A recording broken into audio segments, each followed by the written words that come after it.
away bracelets for kids to be able to track them whenever the parents lose them, and this stuff is used in pets and cattle already on a wide scale. Some questions that arise when discussing this technology. There are two obvious questions. I'll cover lots of things in my talk. As I said, this talk is writing down some unstructured or random thoughts on the whole subject. But first obvious question is, who runs the database? Who runs the infrastructure being able to track people? Is it the government? Are private corporations doing it? If so, what about trust and privacy and all this stuff? Usually governments tend to do things not themselves, but buy services from private corporations for that stuff. This brings up the question, who watches the watchers? Who watches what they do with that data? Who watches who can access the data? And one interesting side aspect might be, how will the SLAs look like? If you subscribe to such a service as a parent, what can they guarantee as for the reachability and the reliability of the system? This is interesting when you think about it. Second obvious question is access control. Who has access to what data? Only the parents? What about the grandparents? What about nannies? What about teachers? What about which authentication methods are used there? What if you ask your neighbor, can you take care of my kid in the afternoon? Should you give him access to the system? If so, how do you remove that access? Is it based on some physical stuff like two-factor authentication? If so, you can hand it over to your neighbor, but what if you lose it? And all that. There are a lot of questions which are still unclear about this technology.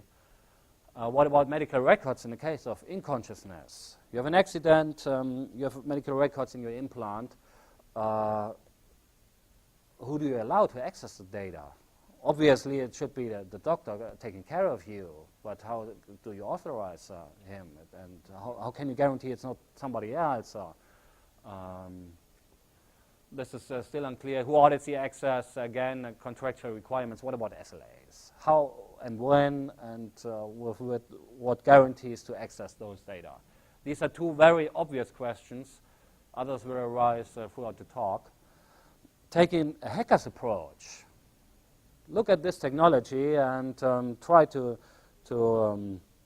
I mean, most of us here in the room are in some way, we regard ourselves as hackers in whatever sense of the word. Try to have a hacker's approach. How can I break? How can I circumvent or explore? To use a more neutral word. Explore the technology.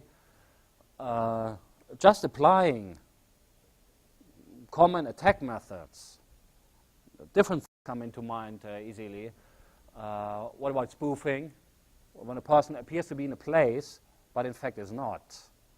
If somebody who wants to kidnap your kid can pretend the kid is still in school, but the kid isn't, he captured it, he gains a lot of time. It will devaluate the whole value of the system from the parent's view. Kids might try that themselves. Hey, I could be tracked with that stuff from my parents. How can I escape from the tracking? The nerd in class becomes popular at once, as he might be able to implement that stuff. What about information gathering on unauthorized access?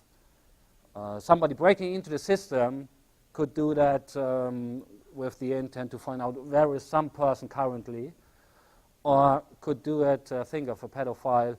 Are there any girls at the age of 8 or 10 here in my environment at the moment? I mean, it's information, and it's information which should be accessible to some authorized persons and not accessible to unauthorized. This is what the whole field of computer security is built on, some way.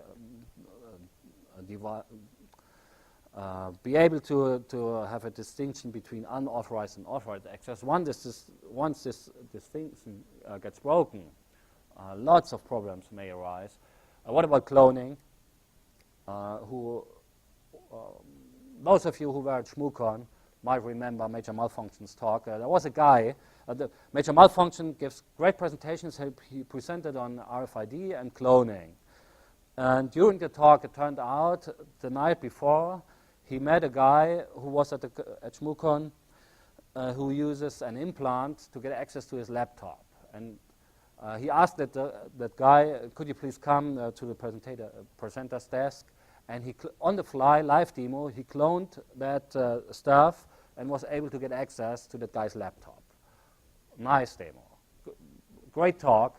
And I mean, being able to clone that stuff, even if they try to prevent it, technology evolves. Once you're able to clone, the whole security of the system is broken. Obviously, denial of service might be a problem. One might be able to attack the infrastructure, the database behind it. There are some researchers from the Netherlands who run a website, RFID Virus. They already wrote some viruses for RFID systems. And being able to write a thing which contaminates people by RFID is quite interesting, as the word virus gets a bit back to its initial connotation. It's no more electronic stuff, but you carry it with you. All classic database attacks might come into mind.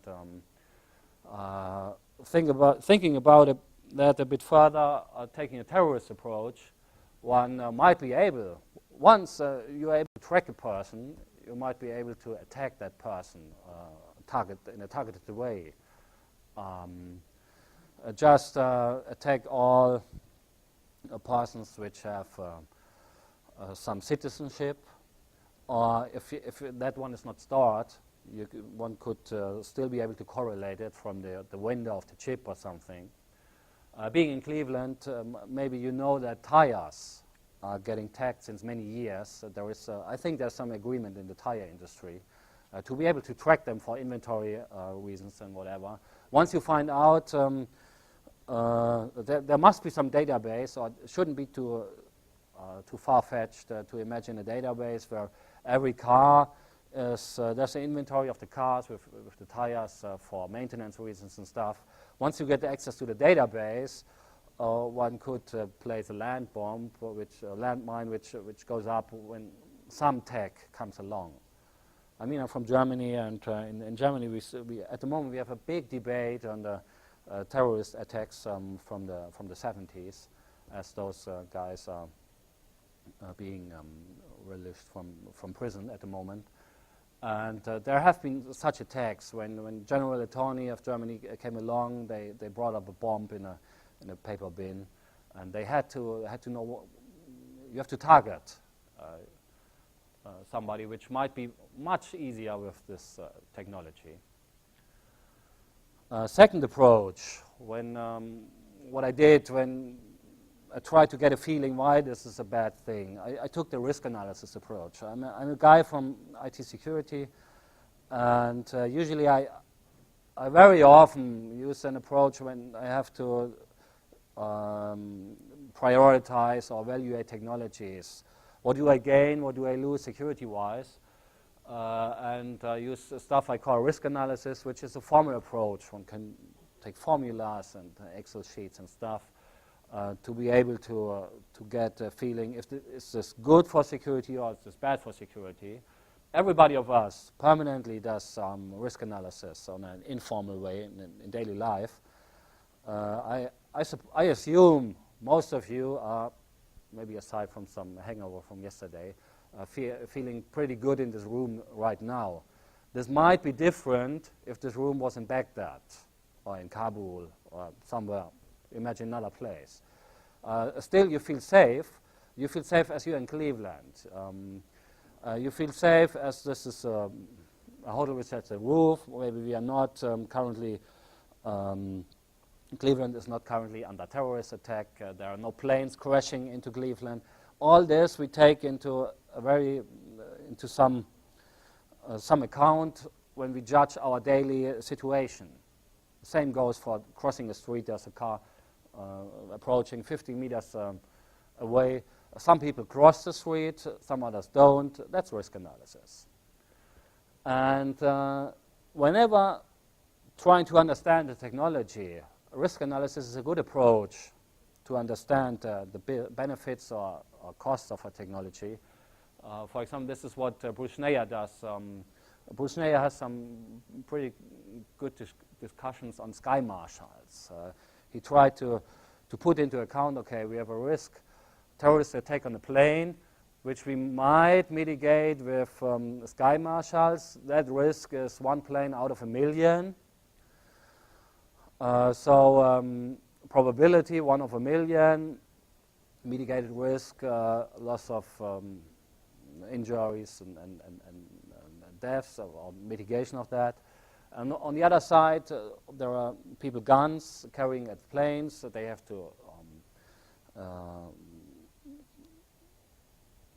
maintain that guns. There may be accidents. They might get some attacker might get into the plane, take the gun away from the sky marshal, and this stuff. And taking all this into account, it might not be a good idea to put sky marshals in planes. Just put it all into a mathematical formula.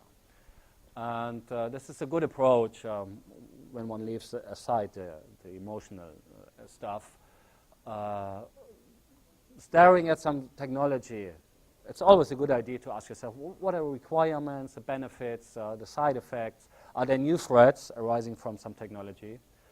And doing this on that kid tracking stuff, 2 categories of risks must be considered. Those risks that the technology is supposed to mitigate, and maybe some risks that are newly introduced or induced by the technology. And risk is, one should take into account the probability of an event and the consequence. And doing this with kid tracking, and regarding threats like accidents, insufficient medical treatment, getting lost somewhere, kidnapping, delinquent leaving a house, this is a kind of threat from the governmental or authority view. He shouldn't leave his house. He might be dangerous, so keep him in the house by monitoring him. One gets to, taking this risk analysis approach, one gets to interesting results. I'll pick some examples here. Talking about accidents, this makes tracking kids in case of accidents makes only sense with GPS technology. It doesn't make sense with RFID or Wi-Fi, as accidents may happen outside the city. Within cities, you might be able to track them with RFID or Wi-Fi, going through gates, passing public buildings and stuff, but that's not, you want to track your kid when it's going to skiing. As a parent, this might be an approach. But kids have mobile phones anyway. They can wear, for medical records, additional bracelets. And talking about implants, there is no, how can you ensure the stuff is still working if there was an accident? If somebody has something in his arm and is injured, you can't really ensure that the stuff is still working, which is much easier wearing a bracelet. You can put metal stuff there which can break in the case of accident, all that stuff. So for accidents, I think this is not the right technology. Talking about kidnapping, one can, the second big thing that comes into minds of anxious parents or scared parents. I should use this to prevent my kid from kidnapping. If the attacker in that case is a skilled and motivated attacker, this is what we call them in a risk analysis. We have a skilled motivated attacker, or we have like a script kid or whatever. If the attacker is skilled and motivated, he will certainly be aware of the possibility of a kid being chipped. So what will an attacker, a kidnapper in that case, do? Using blocking techniques, put a kid into a shielded cage, for example, which might even deteriorate the kid's conditions during the kidnapping. And the most important point here is it might be much easier